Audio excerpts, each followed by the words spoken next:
taong pinagdoklod sa momento ng Teka lang mo po, Ano nga ba talaga ang istorya ng 50 years ng aming lolo at lola ni na Aniceto, a.k.a. Chito, at Susana, o Lola Susan, o mas kilala rin Sana. Sa natutuwas Batangas, nagkakilala sina Lolo at Lola. Kaibigan noon ni Lola Susan, si Lola Maming, na kapatid ni Lolo Chito. Noon. Nag-umpisa ang lahat sa paghatid ni Lolo sa bus stop, street ng Lolo ko, hanggang sa naging tambulan na sila ng biruan. Napansin ni Lolo ang magandang pagkisama ni Lola sa kanyang mga kapatid. Si Lola naman, nabighani sa kabaitan ni Lolo. Yes, si Lolo Rodito. Hindi nagtagal, na-inlove sila sa isa't isa, na nauwi sa kasalan noong umaga ng May 21, 1962 sa Bawan Catholic Church. Ang reception ay musalan. Pangako nila sa isa't isa, walang iwanan kahit kailan. Pagkatapos noon ay binayaan sila ng mga kananak, sina Irenea, Leonida, Gregorio, at Joel.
Ayun.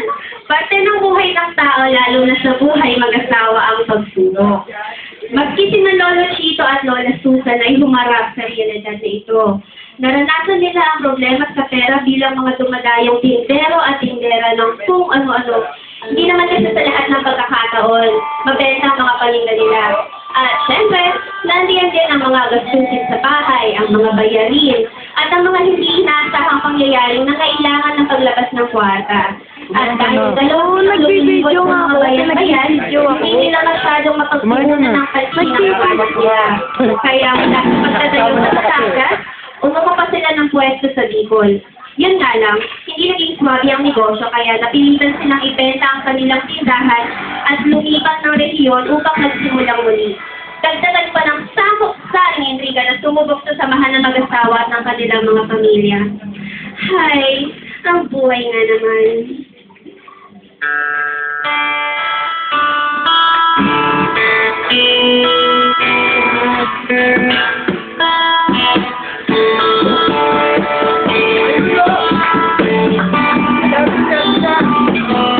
Tayo ay matanda.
lolo at lola, napatunayan nila na kailanman hindi sila iiwan ni pababayaan ng Diyos.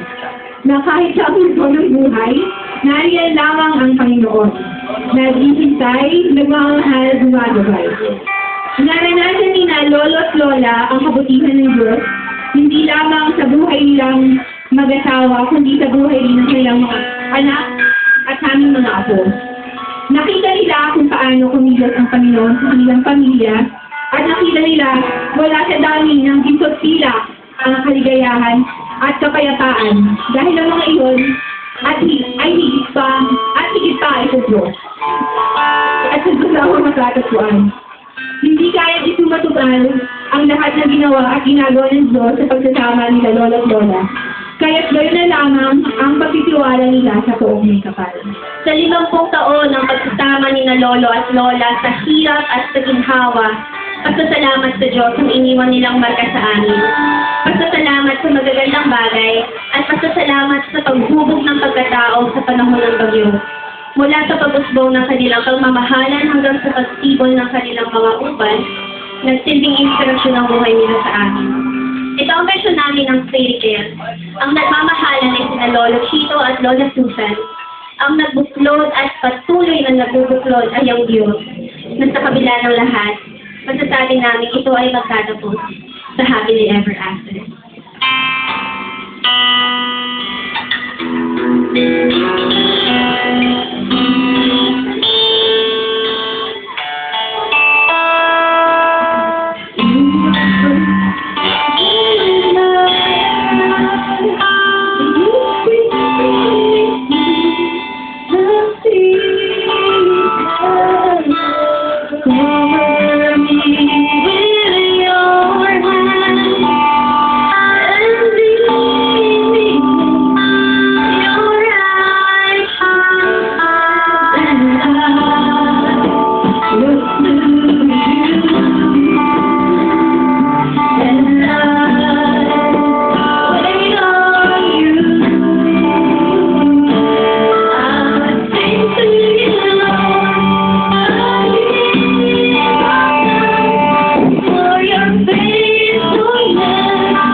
Timpla ko. Timpla ko. Ito. Ito. Ito. Ito. Ito. Ito.